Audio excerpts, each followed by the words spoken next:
have a knife, to store a knife. Sometimes you can be pressured by love.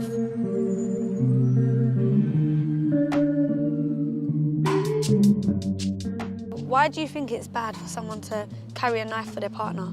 There's so much that can go wrong holding a knife. You can get caught out at the wrong time, you'll be the wrong place, wrong time. Yeah. That's it, ruined, your life is gone. My name's Linda, I'm from Hackney, I'm 20 years old.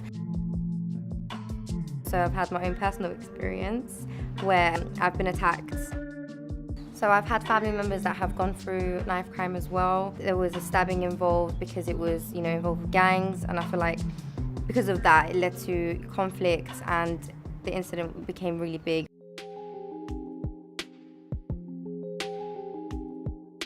So do you know any females that have held a knife for their partner? Yeah, I've had friends that have done that for their partners, and I feel like, I used to ask them why do you need to do it, and they always told me I need to do this for him because they were so in love with the person, and they feel like there's no other way. They'll feel like they'll lose that person if they don't do them that favour. I also feel like you need to think about the consequences. If you're carrying someone else's knife, you're still condoning that violence.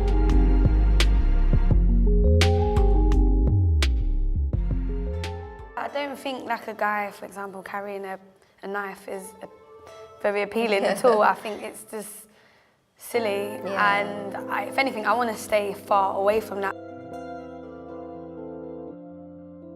It's not just relationships though, it's also being involved with guys that are your friends as well. So they call it as ride or die or my home girl. Yeah. The girls will always want to be on the side and want to be seen as that kind of girl. So then that can be peer pressure as well. When I was younger, I used to go to youth clubs and adventure playgrounds just to do something and occupy the mind. I didn't want to be at home. I didn't always want to be out on the street. And I felt like I got to know myself better through going to youth clubs.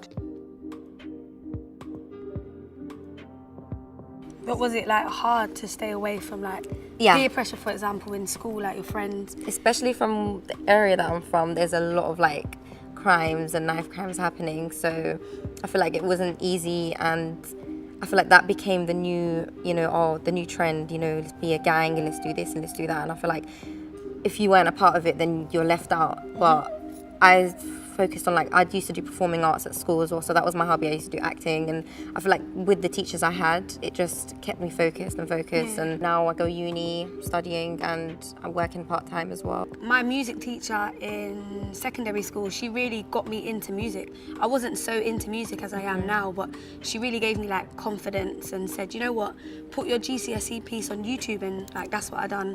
Okay. And that's why I started music.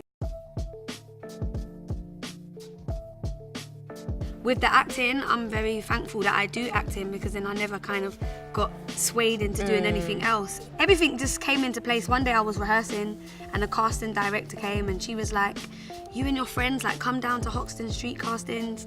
And then the day came and my friends didn't want to come.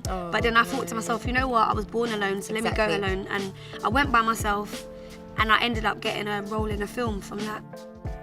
A lot of people nowadays depend and rely on their friends, and I think that's how people get swayed into wrong paths as well. If you can't really turn to a family or a friend, there's always professionals, there's always your teachers, there's, social workers and counselling and stuff like that, so, there's always something for someone.